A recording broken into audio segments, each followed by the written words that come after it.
ఇంత క్రైమ్ చేస్తుంటే మీకు భయం అనిపించలేదా? దేనికి సార్ భయం? ఏం చేస్తారు మీరు? మహా అయితే లైఫ్ వేస్తారు. ఈ కోర్టు కాకపోతే ఇంకో కోర్టు సార్. 100 సెక్షన్లు ఉన్నాయి, 100 ఫిట్టింగ్లు ఉన్నాయి. సార్ ఒక అమ్మాయిని చూడగానే వెంటనే రేప్ చేయగలుగుతున్నావు సార్. మీరు వెంటనే శిక్ష చేయగలుగుతున్నారా?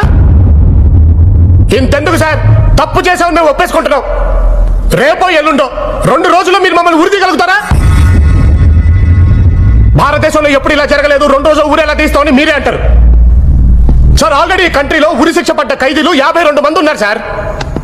ఏ సంక్రాంతికో శివరాత్రికో ఒక్కొక్కటి వేసుకుంటూ పోతే మా టోకెన్ నెంబర్ వచ్చేసరికి 25 ఏళ్ళు సార్. ఈలోపు ఎంతమంది సంధ్యాలు, ఎంతమంది దీప్తులు సార్. సార్ అందుకే సార్ ఈ దేశం అంటే అంత ఇష్టం నాకు. ఈ కంట్రీలో ఉండే ఫ్రీడమ్ ఏ కంట్రీలో ఉంటే చెప్పండి సార్ మీరు. మేరా భారత్ మహాన్, I am proud to be an Indian. Sir వీళ్ళందరి ముందు నేను తప్పు చేశానని నిజం చెప్పే దమ్ము నాకుంది. తెల్లారేసరికెల్లా మమ్మల్ని ఉరి తీసే దమ్ము మీకుందా?